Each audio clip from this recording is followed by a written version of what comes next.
Cette partie est consacrée à la nécessité de l'ingénierie système. La totalité des objets qui nous entourent, qui sont des objets du quotidien ou des objets un peu plus extraordinaires comme des fusées ou des avions ou des choses comme ça, sont des objets qui sont extrêmement complexes. Alors cette complexité s'exprime sous quelle manière? Eh bien tout simplement parce que ces objets intègrent un certain nombre de technologies différentes qui viennent soit de la mécanique, soit de l'électronique, soit de l'informatique. L'exemple de la voiture par exemple est symptomatique. Hier, un constructeur automobile était d'abord et avant tout un constructeur de moteurs, c'était un mécanicien. Aujourd'hui, un véhicule intègre 20% du coût du véhicule en électronique. Donc l'électronique est de plus en plus présente, elle est présente dans les organes de sécurité, elle est présente dans les organes, voire même dans les organes moteurs dans le cas des véhicules électriques, et donc le véhicule intègre un certain nombre de technologies différentes, et donc ça pose un certain nombre de problèmes d'interface, de cohérence dans la conception, en termes de langage, en termes de modèle, puisque les mécaniciens, d'un point de vue disciplinaire, n'utilisent pas forcément les mêmes techniques ou la même vision de l'objet technique qu'ils font.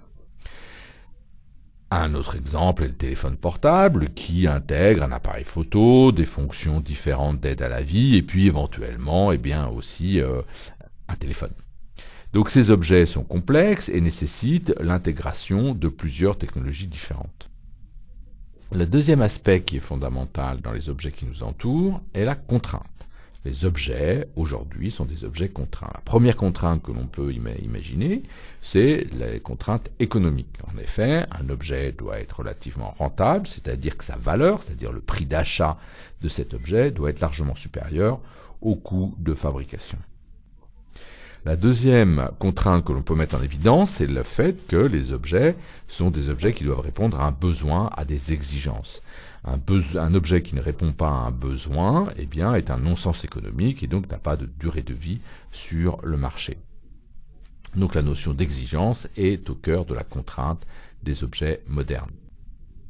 Troisième contrainte à mettre en évidence, c'est qu'on vit dans un monde global et donc on a des contraintes de logistique. Aujourd'hui, un grille-pain de marque française est conçu en France, fabriqué en Chine, avec de l'aluminium fabriqué en France par une entreprise canadienne. Cette notion de logistique est une notion au cœur même de la mondialisation et de la globalisation du monde actuel. Quatrième contrainte, l'aspect durable, c'est qu'aujourd'hui des objets doivent répondre à une demande et à une acceptabilité sociale, en particulier au niveau de la durabilité, c'est-à-dire du recyclage et du respect des normes écologiques des objets, et ça c'est une contrainte absolument fondamentale et qu'il faut respecter. Contraintes d'ordre économique, contraintes liées aux besoins, contraintes liées à la globalisation du monde, contraintes liées à la durabilité, les objets actuels doivent prendre en compte toutes ces contraintes et la question est comment les intégrer dans une stratégie de conception des objets actuels. Ici, nous trouvons sur la fable du téléphone portable et du sous-marin. Un sous-marin est un objet étanche, autonome, qui communique. Un téléphone portable est un objet étanche, autonome, qui communique. Nous sommes bien d'accord, un sous-marin comme un téléphone portable sont deux objets dont les finalités sont différentes, mais ce qui spécifie leur finalité, c'est d'une part le besoin lié à l'objet et leur technologie.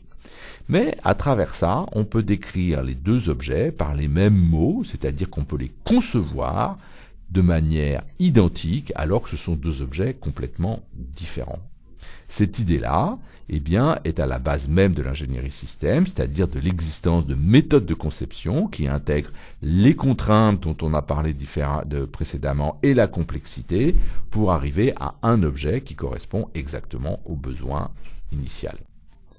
Donc on arrive donc maintenant sur la notion même d'ingénierie système, c'est-à-dire, comme on l'a vu, ce sont un ensemble de méthodes qui sont coopératives, dans la mesure où les objets sont complexes, on ne peut pas concevoir ces objets seuls, et interdisciplinaires, parce que ces objets intègrent des technologies qui sont des technologies différentes, qui englobent donc des ensembles d'activités pour, alors non seulement concevoir, mais aussi développer, faire évoluer, vérifier des systèmes.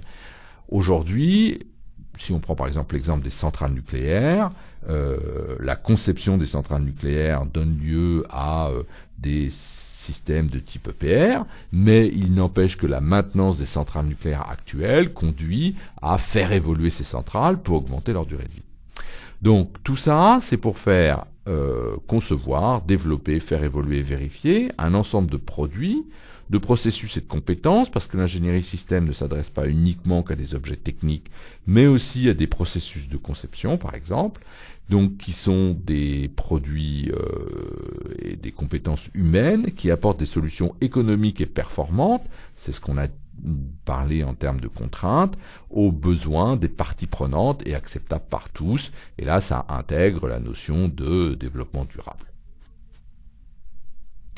Ceci donc clôt la première partie sur les nécessités de l'ingénierie système. La deuxième partie va se poser un certain nombre de questions en termes des concepts de base et proposer un certain nombre de définitions.